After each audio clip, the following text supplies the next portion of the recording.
What's the most effective way of overcoming self-deception?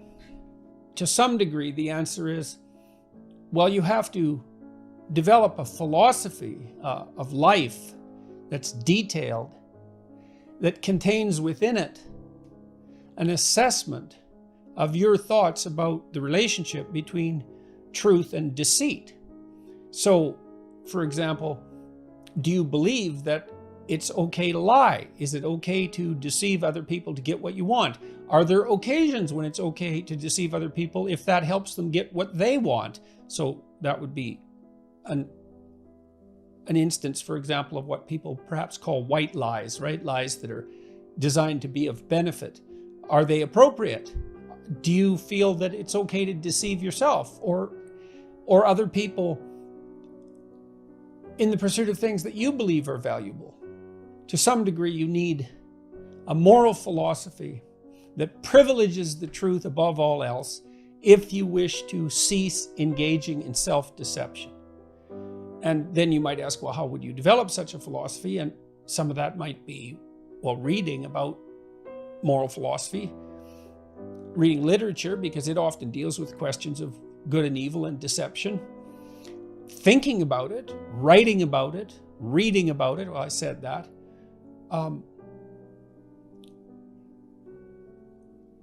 And also contemplating how central an issue this is for your life. How important is this? And why is it important if it's important? Have you lied and got into trouble? Do you believe that you can lie and get away with it? If you don't believe that you can get away with it, do you still engage in it? If so, why? How do you stop deceiving yourself, assuming that you want to stop doing so? Well, I don't believe that you can tell unerringly when you're telling the truth. I think that some of the time, when you lie outright, you know.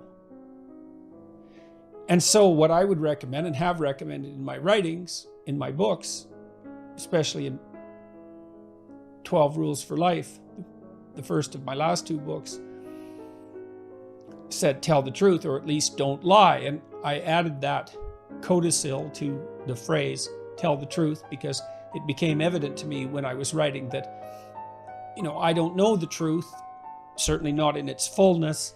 And so I can't say to someone, tell the truth, but I can say, if you believe that the truth is valuable, and if you believe that living your life according to the dictates of the truth is for the best for you and everyone else, let's say, then you could at least stop lying. And then I would say that as you pay attention to what you say, so that you're attending to your deceptive statements and trying to stop making them.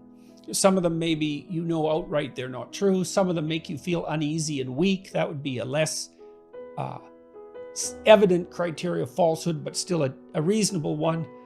You stop doing that, and then your eye for such things, or your ear for such things, or your embodied capacity to evaluate such things develops, just as everything develops with practice. And your intent, which is to maintain truth in your speech, becomes sharper and more focused across time. And perhaps you get, as you eliminate the obvious untruths, you get better and better at detecting the more subtle untruths, and better and better at avoiding being entangled with those as well. So the first issue, I guess, is the decision that it's best to live in truth.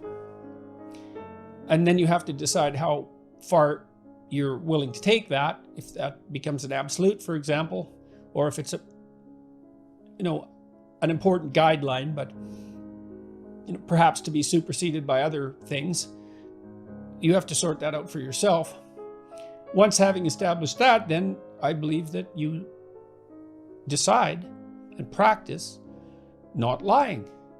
And then possibly, if you're fortunate, if the world smiles on you, you'll engage in less self-deception.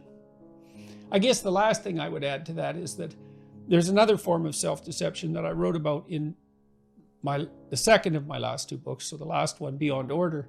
There's a chapter in there called Don't Hide Things in the Fog. And that really deals with self-deception too. So you might say, well, there's one form of self-deception that occurs when you say something that you know not to be true and pretend even to yourself that it's true, or even act as if it's true, or base other statements or actions on it as if it's true.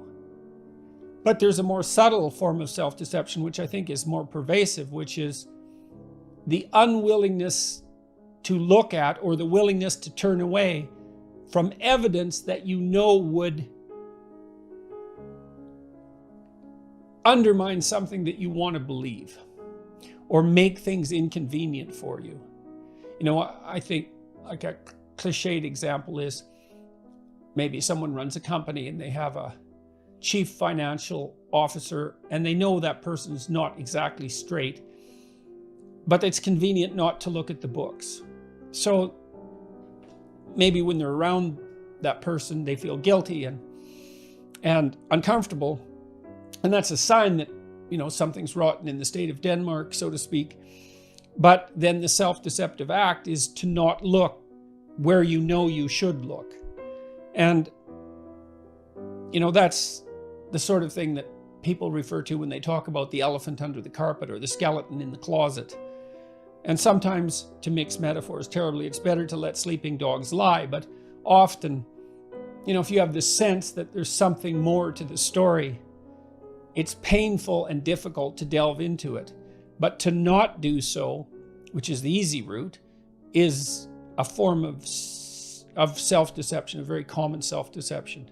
And I don't think my experience as a clinician, and my personal experience as well, is that when you have a sense that something's up and you fail to act, you almost inevitably pay a much higher price for it at some point deferred into the future.